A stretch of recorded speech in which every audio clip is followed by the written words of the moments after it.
You're listening to We're Talking Sports with Ben Burns and Richie Donnell. Remember to like us on Facebook, follow us on Twitter, and subscribe to our YouTube channel. Now, without further ado, Ben Burns and Richie Donnell.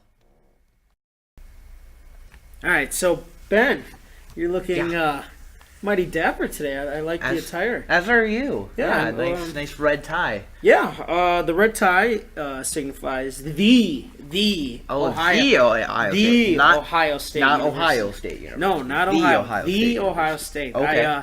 I got to be Urban Meyer today. Oh, how about yourself? Yeah, I was a quarterback JT Barrett. Oh, can you see a resemblance? Oh, absolutely. Yeah, I mean, you look people very mistake similar. me for him all the time. I can imagine. I mean, it was a great experience. I mean, yeah, no, it was really fun. We set up kind of a crisis situation, kind of a worst case scenario for Ohio State, the Ohio State. Excuse me. But yeah, we got to go on stage, have a little press conference. It was fun. Yeah, it was fun. And I think for both of us, I mean, we kind of want to go in the same area where we talked about, working in a front office. Yeah. You're going to have to do that at some point. Definitely. I mean, you're going to have to answer questions. So I think for us, it's a good experience. Yep. So we brought up last week the baseball contracts. Yep, and we were just leading into that yesterday with Zach Greinke. Right, yeah. So that's something that we're definitely going to talk about. Yep, and then some college football stuff. Steve Sarkisian suing USC. I saw that. Yep. That's going to be an interesting thing going forward. Some guys announcing their declaration for the NFL draft. That's time of the year again. That is that time of the year already. And Adam Silver forcing the 76ers to hire people because other teams in the league are sick of them losing. I've never heard of anything like that before. I haven't either, but fans are going to hear about it as we get into the show here. Alrighty, I'm Ben Burns. Richie Donnell. Talking sports.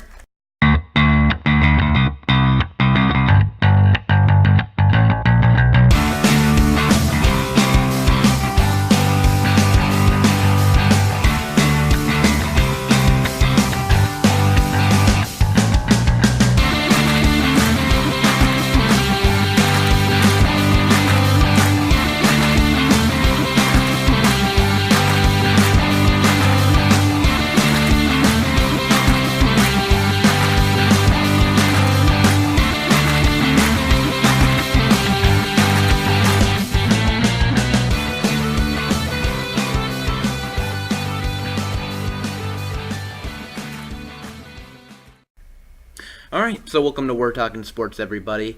You want to get right into it? Yeah, let's get right into it. Let's do it. All right, so last week we talked about David Price signing his huge deal and whether there was an athlete that was worth that much, if not more. Yeah. And apparently Arizona thought that Zach Greinke was worth more than $31 million a year. All right. So Zach Greinke signed a deal with the Arizona Diamondbacks at $35 million per year. Wow. That's unheard of. Insane. That is insane.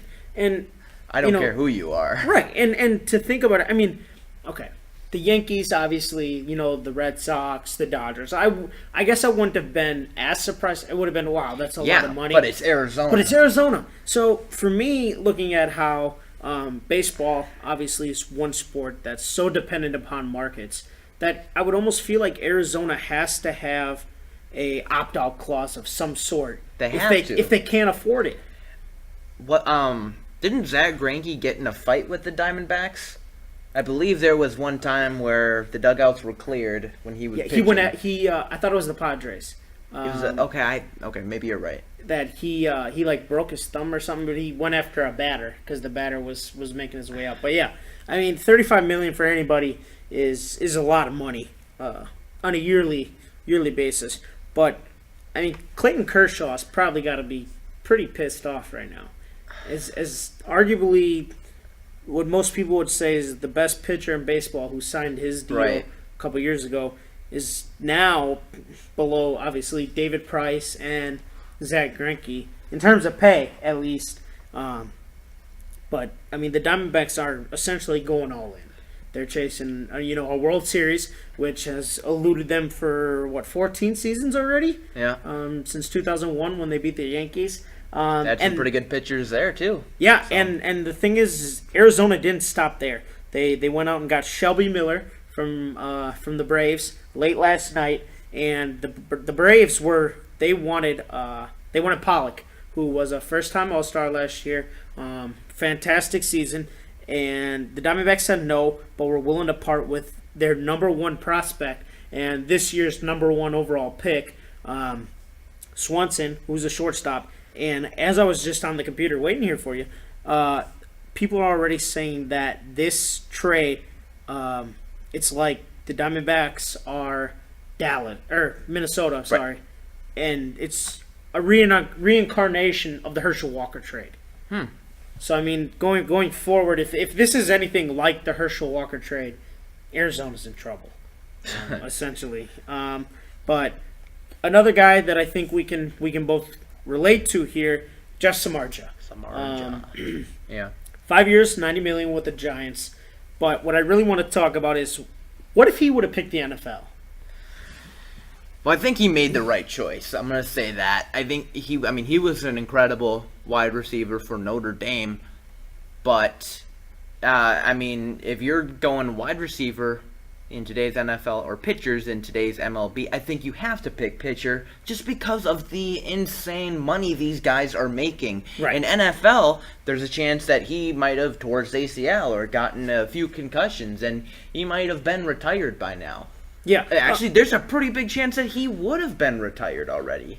Yeah, right now pitchers are making an insane amount of money, and obviously, as we saw, he's cashed in. So he's probably made more money already now in pro baseball than he ever would have in the NFL. Right. But at the same time, it wasn't like he was, Russell Wilson. No disrespect to Russell Wilson's athletic ability, but we knew Russell Wilson was a football player. Mm-hmm. He played a little bit of minor league baseball, and he does the Texas Rangers spring training thing. But I think we all knew that he was going to be an NFL quarterback. There was no questions about that. Whereas Samardzija was so talented on the NFL field that it was like, what is he going to do? And I think if he were to go to the NFL, he's probably a top 15 pick. He's got good size, and he was leading the nation in receiving his years there as a part of those Brady Quinn teams. So you think that baseball by far was the best decision for him? Okay. Definitely. Okay. So the Cubs unfortunately signed John Lackey. They seem to continue to make moves to try to push themselves closer to a World Series, and they're all in on Jason Hayward, the outfielder from the Cardinals. Yep. Which I guess, as a Brewers fan, either way it goes, we have to face Jason Hayward regardless of where he is. Which just sucks. Ben Zobrist signed there, 4 years, $56 million. Obviously, the Joe Madden connection there with him. But the rich continue to get richer. So after the Cubs signed Zobrist, there was kind of that feeling that it was the beginning of the end for Starlin Castro, who was then immediately traded to the Yankees. Oh. And it just seems like teams like that continue to get richer. Mm-hmm. Maybe it's something that I'm missing, but for baseball teams, do you believe it comes down strictly to how much the owner wants to spend, or do you feel like maybe the market, whereas like you compare a Milwaukee to a New York City, has a lot to do with it, along with who your owner is? I think it's both. For the market, it seems like the Yankees, the Red Sox, the Dodgers for the most part, they're going to go out and get anybody they want. Boston is not a very pleasing place to live. It's a cold weather place, kind of like Milwaukee. Yeah.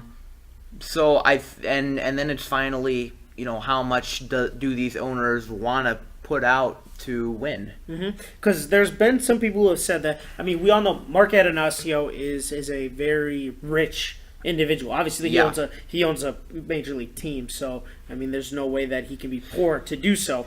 But there's some that have come out and said that Atanasio is just cheap, and instead of spending money, he's okay with being mediocre, and has decided he doesn't want to spend money despite having money. So I think he just knows that there's another way to win without spending, hundreds of millions of dollars, and I think he's going to try and go that route first. Yeah, and I mean, I don't blame him for anything, but it just seems that over the past couple of years, as a Brewers fan, our playoff hopes walked right out the door, right along with Prince Fielder when he left for Detroit. So the Dodgers, we're going to kind of cross sports a little bit with this one, but they traded for Aroldis Chapman. Okay, and I was excited because, Chapman is now out of the division. He's a great closer. He's always given the Brewers issues, but the trade has been put on hold. There was a report that came out that he apparently was firing a weapon and choked out his girlfriend. Yeah. It seems like this domestic violence issue is just getting bigger and bigger and bigger. Now, I want to get your opinion on this as somebody who's written stories before. Do you think that it's due to now how fast the media is able to get news out, or do you feel like there's just an issue with today's society, how men are acting towards women, or both? I think it's more of just the rise in social media and more stories. I mean, once upon a time, it was just the newspaper that you got the news from, and usually if you heard something like domestic violence related, they don't want to hear that. That's not something. That's not a story, right? I guess. And now when we hear that, people freak out for a good reason, And now that we're hearing more of this stuff, I think people realize that this is a problem and this needs to be eradicated out of all sports. Right. I mean, realistically, is there any way that we can get rid of domestic violence? I don't think so. But I mean, hope for the best. Right. I think with this Chapman guy, if it does come out that all this stuff was true, no MLB team should sign him. Now, we have seen professional sports kind of do, damage control, so to speak, where they're creating new rules in relation to domestic violence. We saw with Greg Hardy this year with the suspensions, although he did appeal and it was overturned. I mean, is there any way that we can kind of make a rule across the board for all professional sports, whether it's here in America or worldwide, that if athletes do commit this crime, that there is some type of penalty? Because I think as a human being, it's about respect. Yeah. And especially when it comes to a situation. Now, I don't know Aroldis' whole situation, but I mean, if that's the mother of his kids, I don't feel like I feel like there should be a punishment there, because obviously you don't want his kids to grow up doing the same thing. And I think that falls on the responsibility of the individual teams. Okay. If the Jerry Joneses of the world continue to sign guys like Greg Hardy and they think of talent over off the field issues, then that's a big problem, and people are going to continue to do that. Right, and it's crazy because we saw the Greg Hardy thing, and the pictures came out, and we saw some results of what had happened, and yet he got signed, but yet Ray Rice is still looking for a job. Now, I can't say which one was worse, or because they're both equally bad. Yes. But as we see, Ray Rice is without a job, but yet you get guys like a Greg Hardy who's still playing, or also Adrian Peterson. Also, Greg Hardy, was at an all-pro level when that happened. Ray Rice was on the decline. Yeah. You gotta consider that. So pretty much, we can agree that owners are kind of looking past these situations, saying, if you can help me, I'm going to sign you regardless of your issue. Most owners are. So, I think there's a couple responsible owners. Right, I agree with you. I think Green Bay has done a very good job of separating themselves from the ones who have done things off the field. Yeah. And with John Fox, we started to see that in Chicago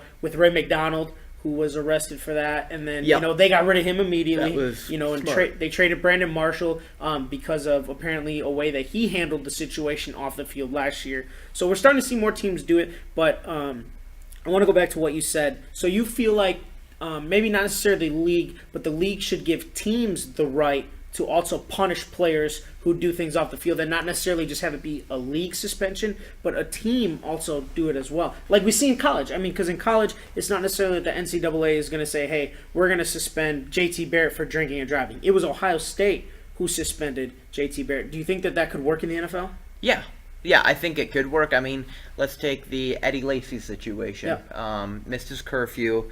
Obviously, that's not worthy of an NFL suspension, but maybe Mike McCarthy could have said, okay, that's it, see you next week. Right. I think that would be fair. I mean, I don't know what the players' union would think about it in any of the leagues, but yeah. Yeah, so relating back to this Chapman situation, so with him being traded, I mean, as the owner of the Dodgers, do you say, hey, okay, you know what, we understand the situation, we understand there's going to be an investigation, let us take the trade and we'll handle it, or do you veto this trade and send him back to Cincinnati? I think the responsible thing would do is put a hold on the trade until we figure out everything. Okay. There is a chance that they just may say, don't care, bring him in, but I have a feeling they won't do that. Right. I think they're going to wait. I agree. I think that would be the smart thing to do as well.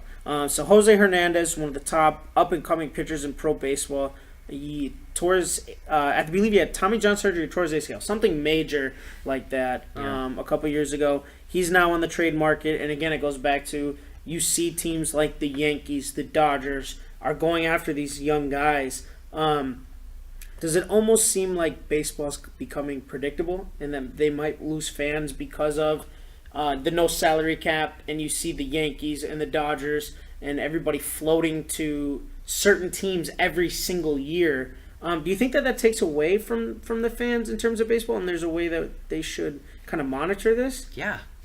I mean, I'm a big fan of the salary cap. I don't know about that, but it seems like every time you bring up salary cap in baseball, everybody loses their minds. Yeah, I don't get it either. But I mean, we see it every year. You know, the Red Sox got their guy. The Dodgers are going to get somebody big. Right.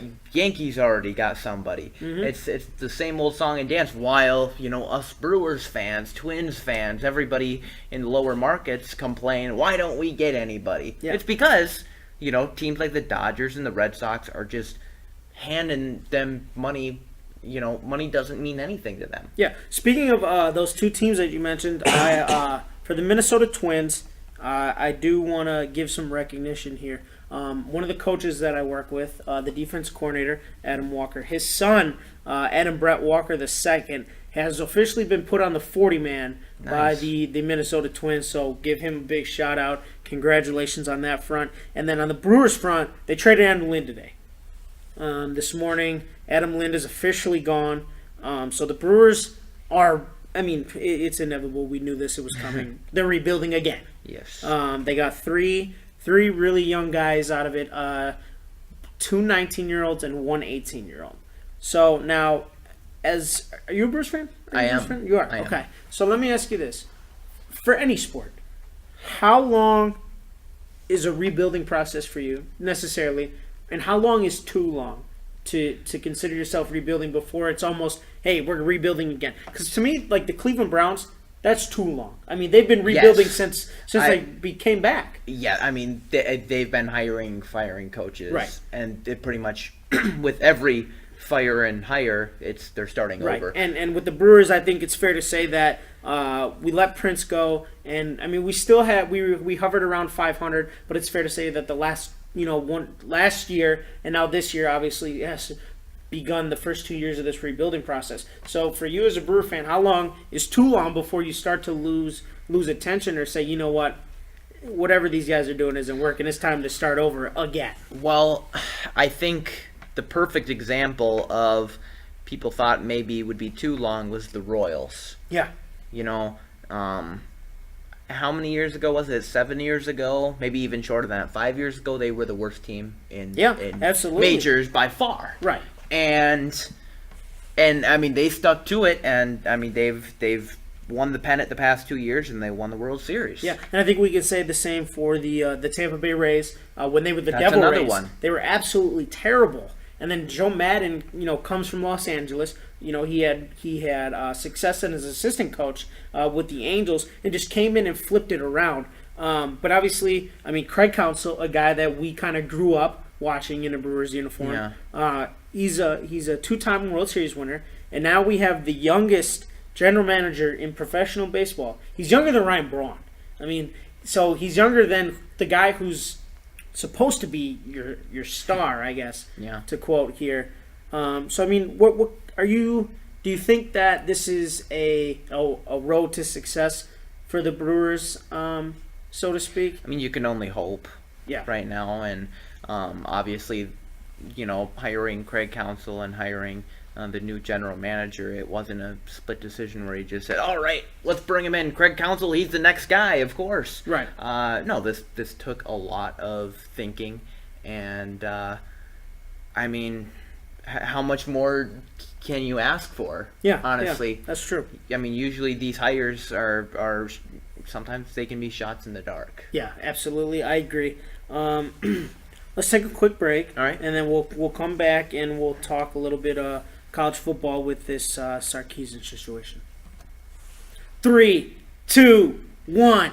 That's me watching Steph Curry hit a jumper to win the game. Because no matter what, that's who I'm picking for me in the final 3 seconds. I like Steph Curry. But it's Kevin Durant, man. No. Kevin Durant's done it every time, seems like.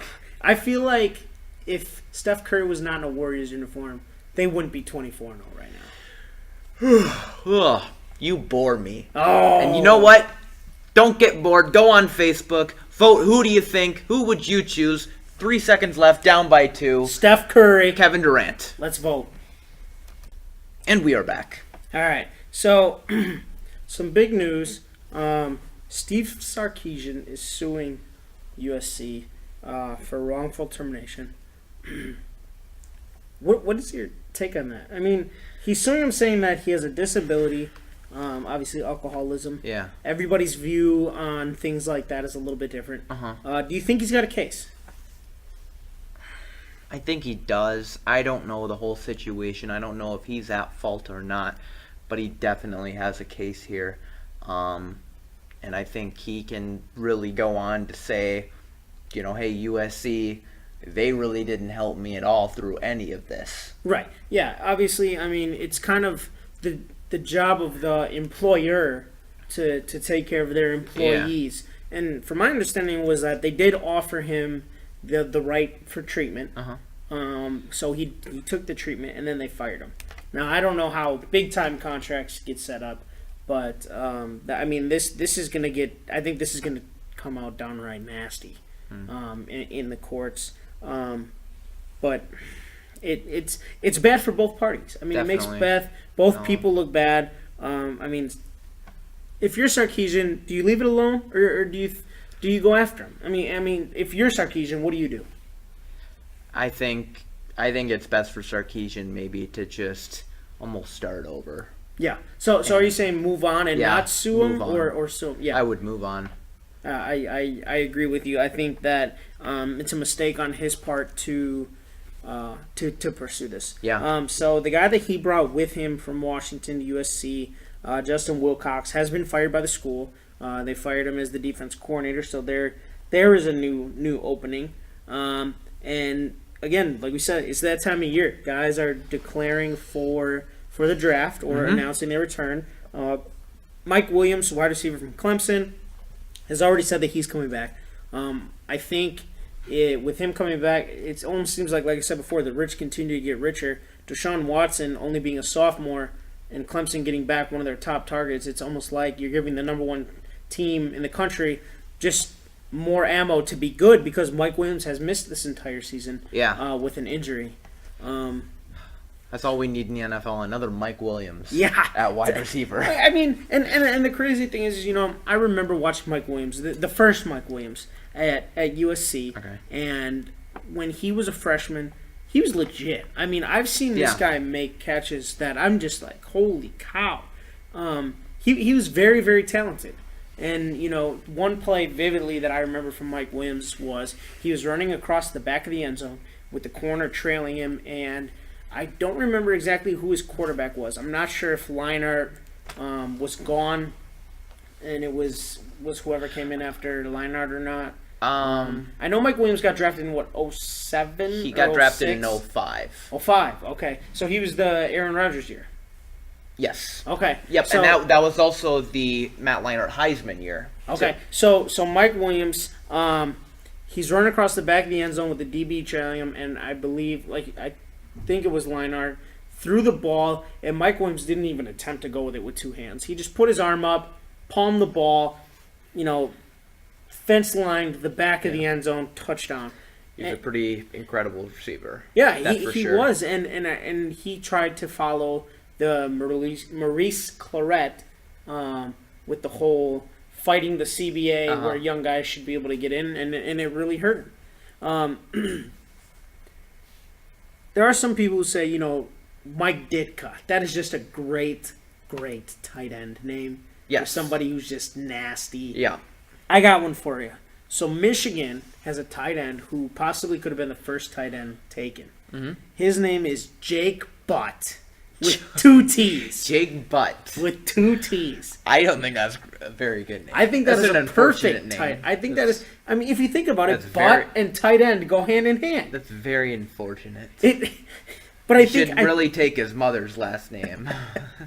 Her maiden name. Her maiden name. Yeah. I think that's a good name for a tight end. I mean, he's a big physical guy who just gets down and dirty, and I just feel like he is going to take off and just be fantastic as a tight end at the next level. But he has said that he's going to come back and play his senior year for Michigan. Okay. So, again, the rich only get richer because Michigan was the top 20 team this year, and they are getting back their key target. Shaq Lawson, we were talking about before. All the people naming their kids Shaq. A lot of people name Shaq. Yeah, I wouldn't name my kid Shaq. It must be something with people that had kids in the early 90s. Can you think of any reason why people would want to name their kid Shaq for somebody in the early 90s? I don't know. The song Love Shack, maybe? Maybe. I mean, I feel like... Who was the guy? O'Neal? Was O'Neal? Oh, yeah, that guy. Was there a famous player by the name Shaq? Yep, okay. Shaq and Penny, something like that. Yeah. Magic and Lakers. But yeah, a lot of people naming their kid Shaq, but Shaq Lawson is declaring for he declared for the NFL draft. And then we talked about it on yesterday's show. Sonny Cumbie, we talked about the TCU situation. He decided he's going to stay at TCU, and Texas was actually willing to offer him 3 years for more than $1 million per year. I don't know how you turn down $1 million a year, but that's he must be doing something right. That's just sports today. TCU must be offering that's something nice. That's 1/35 of Zach Greinke's contract. That is 1/35. The math on that is just tremendous. Thank you. But we talked about some of the coaching hires. Now, DJ Durkin, who we talked about, was in the Big Ten with Michigan as a D coordinator, and now has the Maryland job. He has made his first 2 hires. His first hire was Mike London, who stepped down as Virginia's head coach. So Mike London resigned, and DJ Durkin has hired him as the defensive line coach and the associate head coach. Mike London it is a good hire. Mike London is said to be one of the best recruiters in all of college football, and he brings him in with some head coaching expertise. Obviously, for a guy who's in his first year of coaching, you kind of want guys on your staff that can help you out. Okay, we're gonna have to talk about this for a little bit. So, last couple minutes. So we do this. We do our show in the basement of a CC Hall. It's a little hangout area. These 2 old ladies, like white hair, with white hair, they walked in. They walked in and they were like just taking pictures everywhere. Yeah, it's really creepy. Oh my gosh, they're staring out the window. They just stared up. Oh my gosh. Holy crap.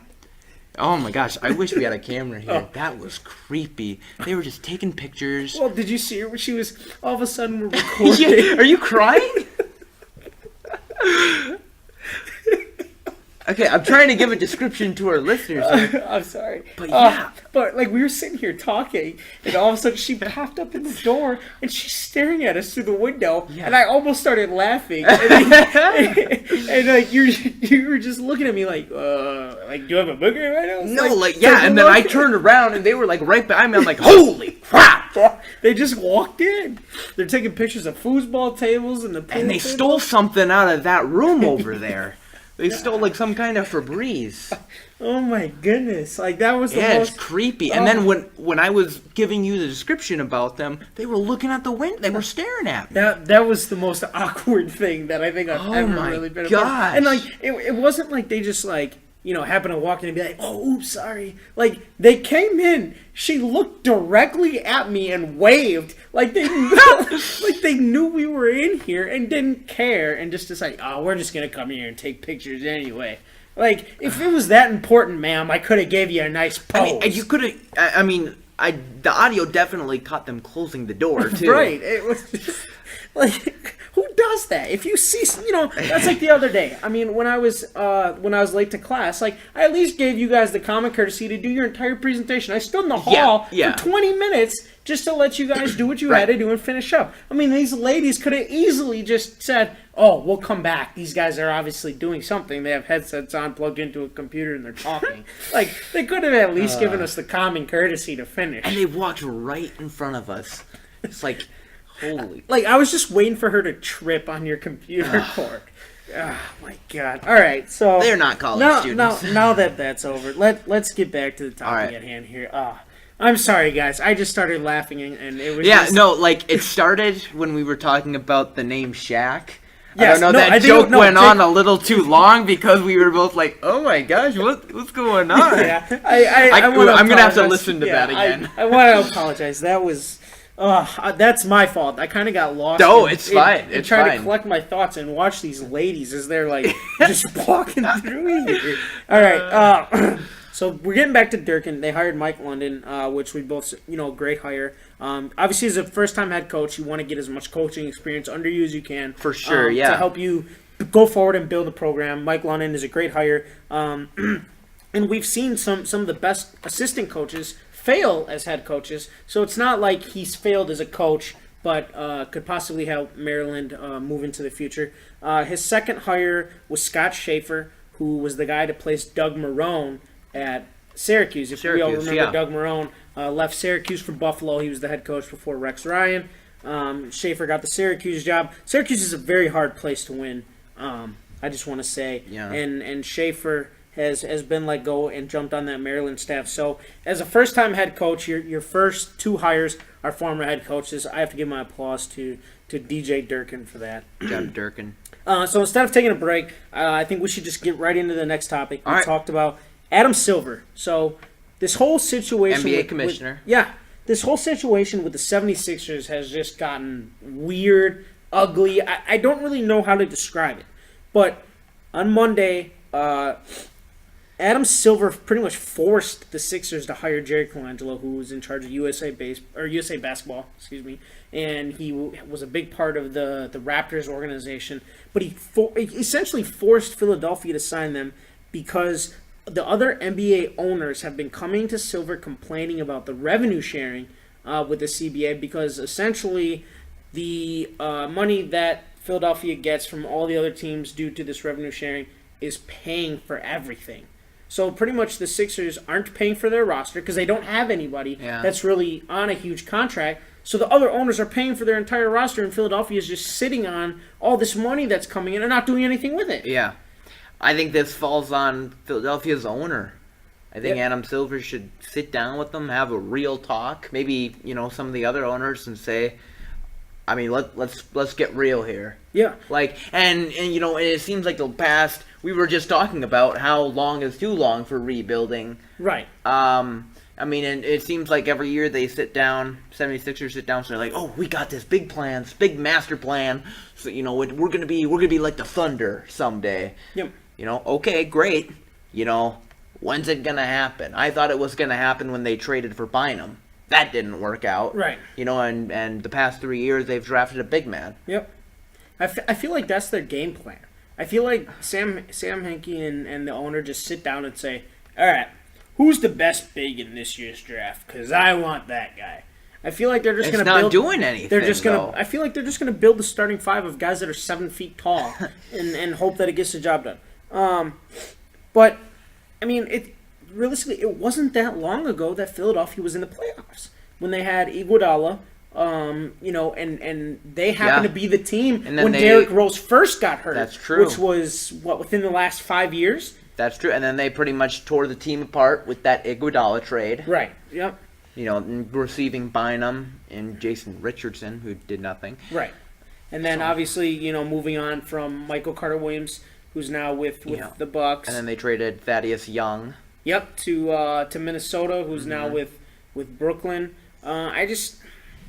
I don't know if I feel bad for him, or I don't know how to feel about this. I've never seen anything like this where the commissioner steps in and says, "Well, I'm going to force you to hire people because you suck that bad." I've never seen anything like that. No. Is this a situation where Adam Silver may say, "Okay, owner, you need to step away"? Kind of like when I don't if you remember when the Saints went through Bountygate with Coach Williams. Mm-hmm. I believe the owner was suspended, and then the GM was suspended, and Sean Payton was suspended. I don't think the owner is Doug Benson. I don't think Doug Benson was suspended. Okay, Tom Benson. Is it Tom Benson? I believe it's Tom. Doug Benson is a comedian. That is okay. Yeah, I believe it's Tom because he owns the Pelicans as well. Yeah. Doug Benson is a comedian, very good comedian too. Look him up. Yeah. So, but I mean, is this a situation where we kind of saw? I don't want to say it's on the severity because it's nowhere near the same level. So don't get me wrong when I say this, but is it almost a situation where Silver needs to give him an ultimatum, similar to what we saw with Sterling? I mean, I think so. Okay. And, no matter what that ultimatum is, win 20 games this year or something like that. That's what I was going to say. That kind of sounds silly because, Sterling's situation was very different. His was a PR move, so to speak, because of some of the things that came out about what he had said about, players and things like that. I can completely understand why Silver did that. But can you imagine, just you're in a suit and a tie, and you walk into this nice building, this nice complex, and you say, "Oh, how you doing, sir? Adam Silver.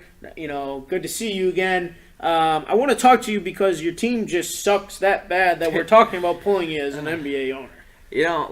They could actually make a movie out of this. It could be. I think it would be the comedy hit of the year. Well, yeah, no, get some famous actor playing Jerry Colangelo. Some old successful guy coming into a Bad News Bears team. Yeah. Should we call Billy Bob Thornton right now and tell him, "Hey, we got an open spot for you in a new movie. All you have to do is play the same character you did in Bad News Bears." Yeah.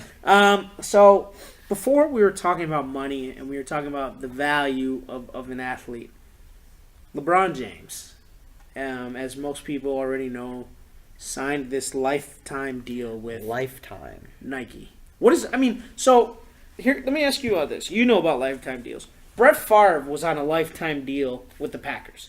They had signed him to a lifetime deal that was supposed to carry him into retirement. Do you feel like a lifetime deal is a mistake? Or does it depend on the person? Or what is a lifetime deal? What can we classify as a lifetime deal? I don't like lifetime deals. Okay. Because, 30, 40 years from now, who knows where Nike's going to be? Yeah. They could be bankrupt for all we know. Is it possible that they could even null or claim not necessarily a breach, but get rid of the contract when LeBron retires? They didn't even release the terms. No, they didn't. And I actually a couple things have kind of come out about it.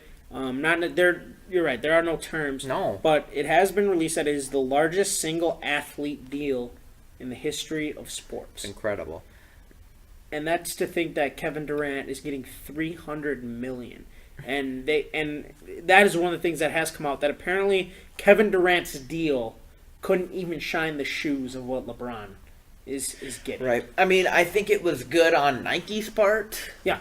Because I think LeBron's a good guy. I don't think it's going to come out that he's something like Tiger Woods, where Tiger Woods or Adrian Peterson like that. Yeah. But It's hard, but for looking at it on LeBron's side, it's hard to say no. Yeah, to, right. To a I don't deal think, like that. Yeah. I mean, if it is what it says it is, I mean, LeBron has enough money to feed everybody in Africa. Right. Yeah, and to say what you say, I mean, it's kind of hard to say no. But if you remember earlier this semester, LeBron did say no to Adidas once upon a time. True. But I mean, how much? Let me ask you this: how much is too much? I mean, I know it's kind of a common theme here as Major League Baseball contracts continue to get bigger and bigger. Kevin Durant getting $300 million, but how much is too much? Well, let's talk about Michael Jordan. Yeah, they pretty much gave him a piece of the company, right? And now with Air Jordan. Now he's making. I mean, I was listening to this last night. I mean, he's making about $250 million a year on Jordans alone. That's silly, and that's not to mention the revenue. He's a billionaire. Yeah, he owns the Hornets. Right, that's what I was going to say. That's not even counting the revenue he's getting from his ownership of the Hornets. So I mean, that doesn't even compare to, his shoes. Well, right. But I mean, it's still fair to say that Michael Jordan's probably bringing in $350 million. Yeah, I mean, and I think they kind of see the same thing in LeBron, except they're not giving him a piece of the company, which right. I think is smart on Nike's part. Right. So it did come out that apparently what I was reading as we were getting set up here, apparently $500 million does not touch LeBron's deal. I heard that. So I guess you almost have to skip and say, you almost have to ask the question: is LeBron's deal worth $1 billion? For a lifetime deal, I would say no. I mean, realistically, LeBron's only got about what? I mean, if you look at Kobe, right. If you try to compare careers for high school guys that come out of high school, Tracy McGrady's already done. And obviously he was before LeBron, but Tracy McGrady's career is over. We had a lot of busts come out of high school. I don't think $1 billion is worth it, but I'm just going to play devil's advocate here. Once LeBron retires, he will be the biggest NBA personality after retirement ever. Okay. So you see him still being in the spotlight, still being a very big presence. I mean, you see, MJ obviously still isn't as much. I mean, he still does, or he did Hanes commercials and stuff. Blah blah blah. Shaq. A lot of guys are on TV now. Right. I think LeBron is headed towards something much, much bigger. I think he has a career in acting. Okay. He was already in a movie, Trainwreck. He was really funny in it. Okay, I've not seen that, but I do want to see that. Yeah. I mean, he was probably the best part in it. Actually, It's very funny. But yeah, I mean, and I even saw he's planning on producing a TV show with Kevin Hart. Okay. So I mean, LeBron's moving, and I believe he's also a part of. Is it the ownership group of Liverpool? Yeah, or something like that. Where he's a part owner of a soccer team. Do we see him as an NBA owner? Is there a day where we open up ESPN or we turn on ESPN breaking news? LeBron James buys blank. I think. Well, I mean, if it's any team, it's going to be the Cavs. Okay. And I don't. What's their owner's name? Dan Gilbert. Dan Gilbert. Yep. I was going to say Dan Gibson, but he played. Daniel Gibson, Booby Gibson. Yeah. Yep. Dan Gilbert. I think he maybe gives LeBron maybe like 25% or something like that. I don't think he'd give it up. Mm-hmm. But yeah, I think maybe slowly sell his shares to LeBron. But I don't think he's buying any team except for Cleveland, unless there's they have an expansion team similar to the Bobcats. Right.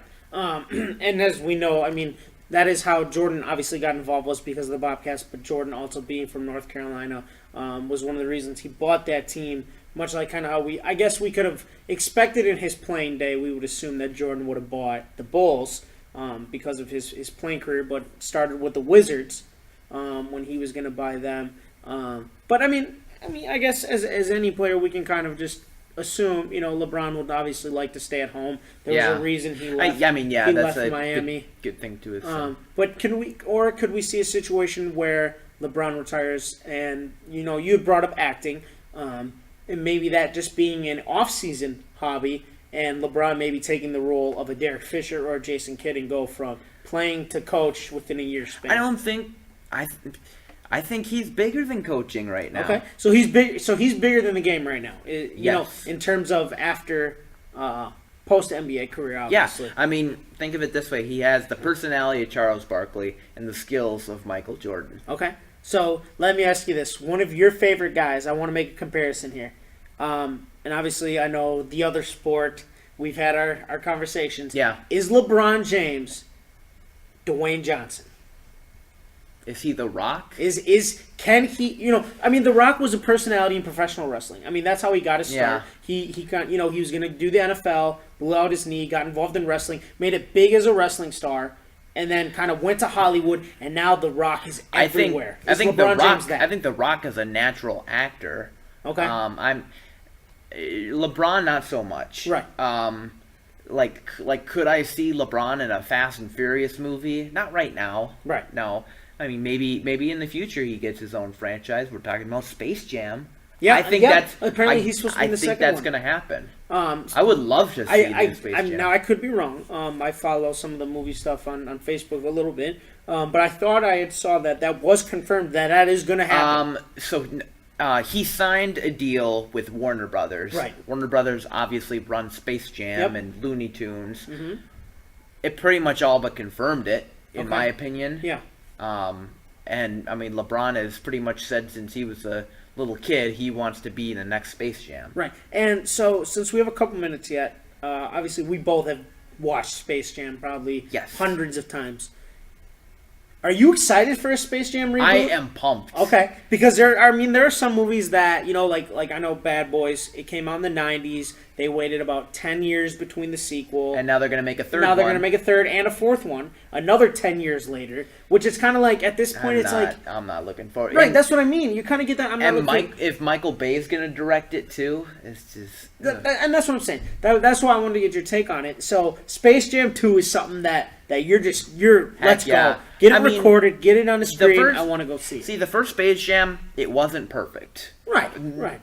Some people wouldn't even say it was a great movie. I can go to say that no movie is perfect. Well, yeah, but like Space Jam, for non-sports fans, people mostly didn't like it. Right. And I think that means you don't have to worry about tarnishing the Space Jam name. Okay. You know. Yep. Yeah, get LeBron in.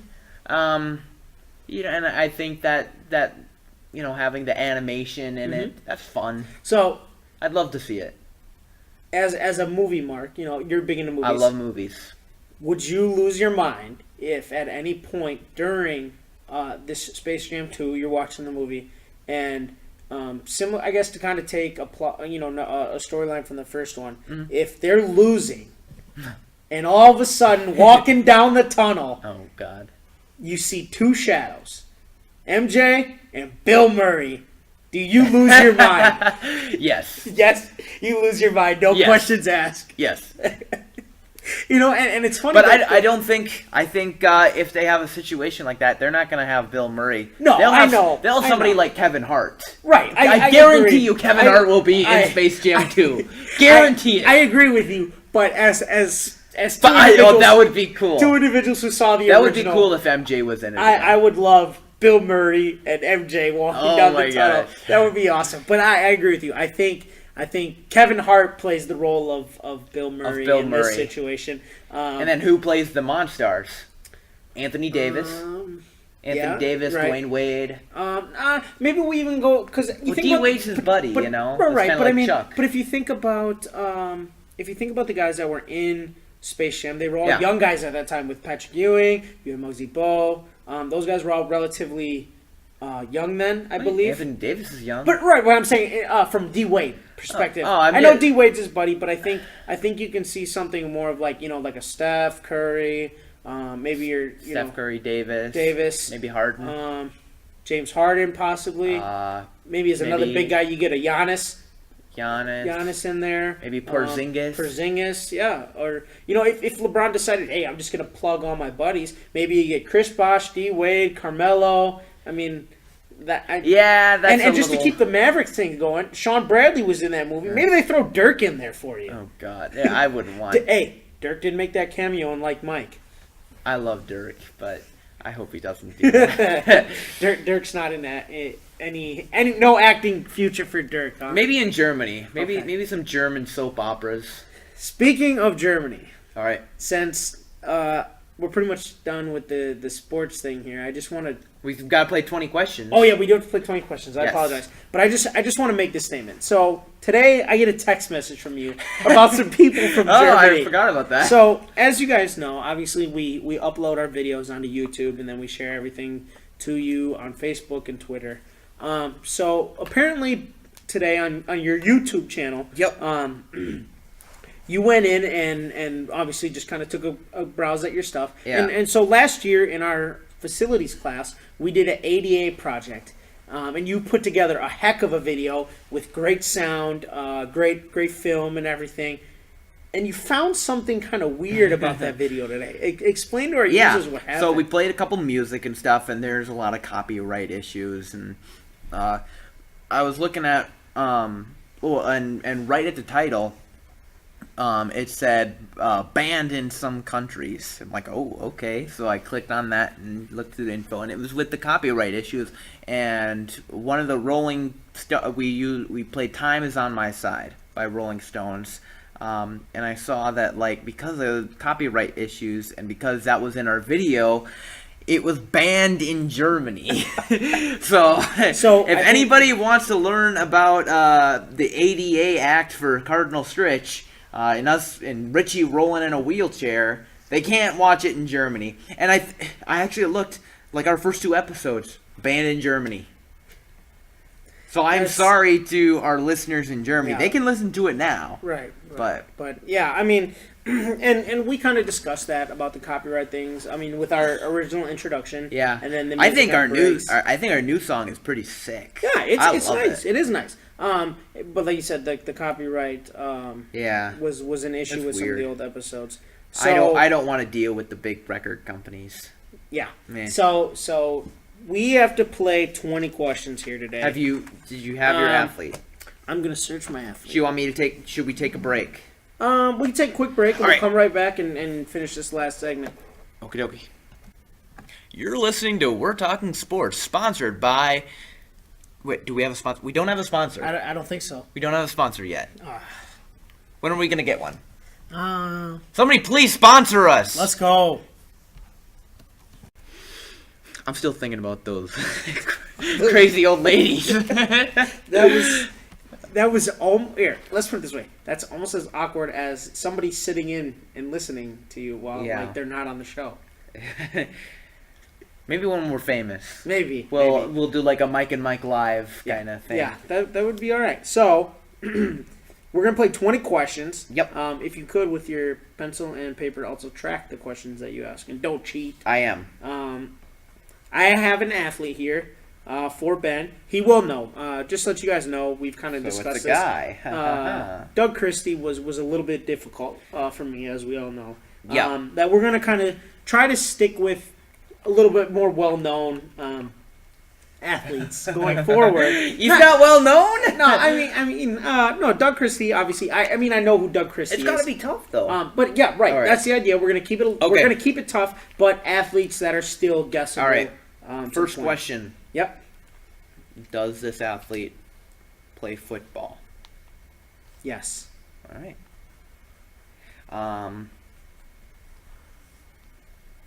Is he retired? Yes. All right. Okay. Did he play from in the 21st century? So from 2000 on. Yes. All right.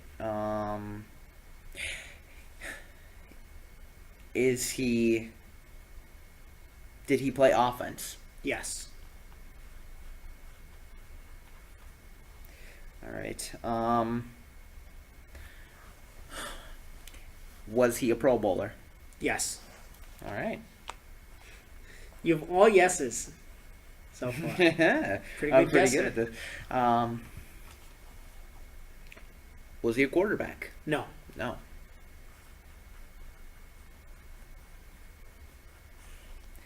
All right, so this will be my 7th question. Okay. They go fast. Yeah.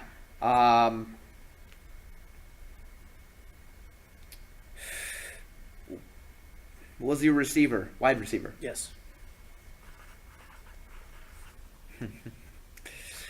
All right. Did he play...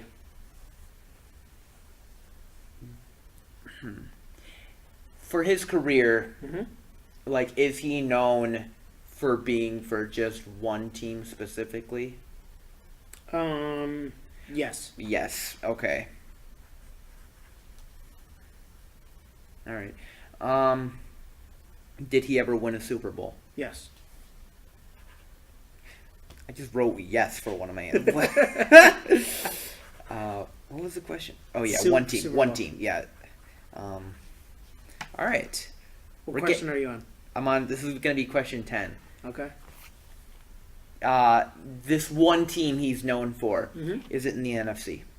No. All right, AFC. Okay. Ooh.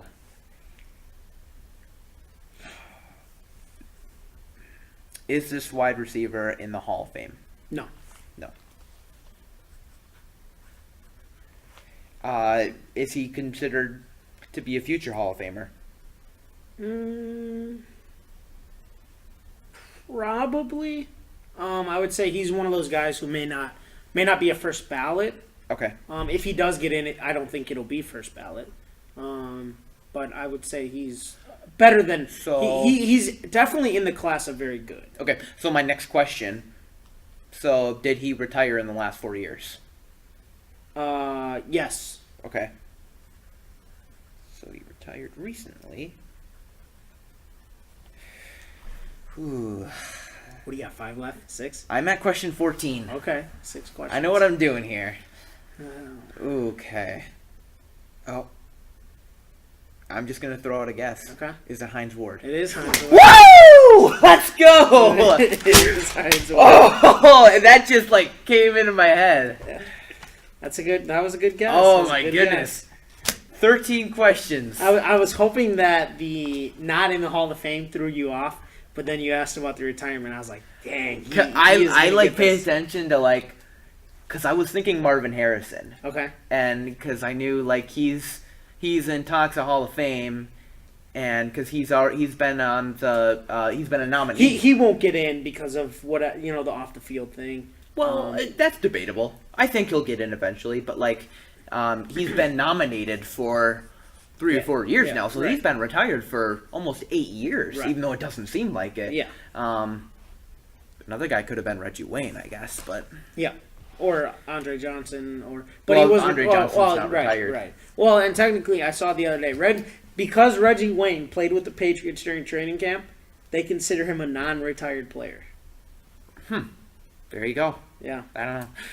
But I mean, so I was talking about how Heinz Ward is kind of on the fringe here a little bit. Yeah. I'm going to read you his career highlights. 4-time Pro Bowl, because you had asked about the Pro Bowl.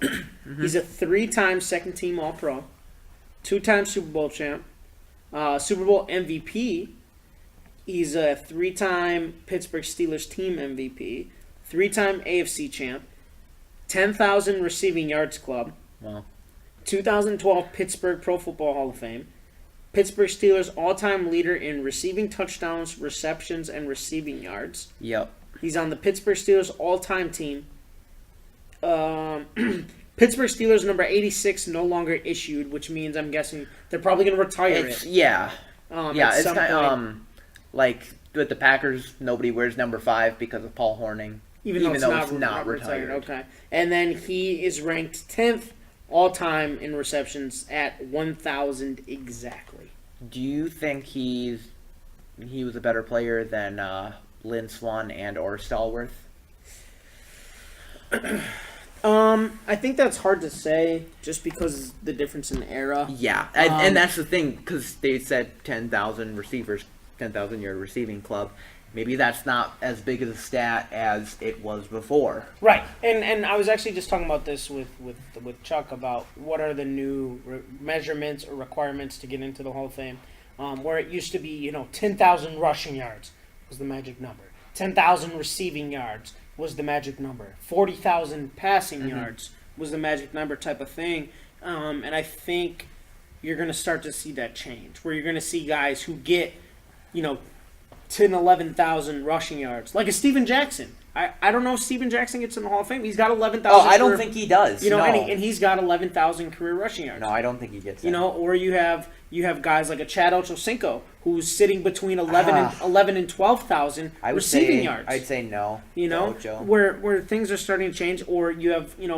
just to keep going with the trend of numbers that I just named. Kerry Collins is in the 40,000 yard passing, and he's never getting in the Hall. That's what I mean. So I think we're going to start to see the standards change. If Lynn Swann played with Ben Roethlisberger, right. Are we talking about one of the greatest receivers of all time? Right. Are his numbers better than Hainsworth? Maybe. Same with Stallworth. Is Roethlisberger better than Bradshaw? Right. Roethlisberger already broke all Bradshaw's records. Right. But and also there were some quarterbacks who I guess could have been considered passing quarterbacks for that era, and I don't think Bradshaw was ever, the passing quarterback type. He was more of a game manager who just led his team to Super Bowls, whereas Roethlisberger is more of he's not a gunslinger, but more of a gunslinger type of quarterback. Yeah. So it's all right. Well, I thought we had a good show today. I thought so too. Besides all the creepiness. Oh my God, we powered through. We did power through, and for the I was honestly waiting for the moment that one of us was gonna crack, because I kept feeling it come back, that I was starting to laugh, and I just kept pushing away, Oh. and then the Shaq thing just kept going too long. Oh my God! I apologize for that. Yeah, if anything. The Shaq comment was, that joke went way too long. But I was just watching these ladies walk around and just got stuck in my thought talking about Shaq. I was out at I was just staring at them up yep, Shaq, yeah, he's a player, yeah. Mm-hmm. Yeah, and that's exactly probably what we sound like. So we're gonna go back and check that out. But again, we want to apologize for an episode Monday. We had a double day of recording here. Yep. But go back to the normal schedule. We will be back with you on Friday. Are we gonna have special guest check? We are not. Unfortunately, not. He has a big group project that's due next week. Project. They're meeting at 10:00. So he will not be with us. Oh well. For the future. For the future. Because we're gonna want to hear him, and we kind of talked about this before all of this started. Something we want to plan. Is we're going to have a bracket of greatest sports movies of the past 25 years. Yep. So since 1990 through. Yeah. So that, I think that makes it more interesting because, there are movies like, Hoosiers. Right. A lot of people consider Remember Hoosiers the Titans, to be number one. Varsity Blues. Well, no, that knocks Hoosiers out, is what I'm saying. But still a lot of good. But Remember the Titans was in that time frame. Right. Rudy. Yep. We just saw another really good movie, Creed. Yeah, and we talked about one that'll probably be on there, Space Jam. Yes. So. Yeah. So I'm excited about that. So we'll probably have that bracket out. We'll have it out eventually. Let's not. Yeah, we're not gonna set a date. Probably after the holiday. But we need to watch some movies. Yes. I want to go see Creed as soon as possible. Yeah. It looks like a great movie. Because there's a lot of Oscar buzz too. And you can't forget about Concussion, which is coming out with Will Smith. Do you consider that a sports movie? It's kind of more of a science movie. What about Draft Day? Do you consider Draft Day a sports movie? Yes. Okay. Except that movie's awful. It is, but I'm saying, that's not being in a bracket. That doesn't deserve to make the bracket. And I want to give a shout out to you Browns fans that have gone through all that, because that movie just sums up. with all the trades and how bad of a movie that is. It does a great job of resembling the Cleveland Browns. So for all you Cleveland Browns fans out there, who was the head coach? But there is no head coach like that guy walking around with his ring. Hey, check out the Super Bowl ring. No. Yeah. I can't remember the actor's name. I could see a guy in Cleveland doing that, though. Comes from somewhere else and just being a total... I mean, unless Rex Ryan won a Super Bowl, that's the only thing I could see.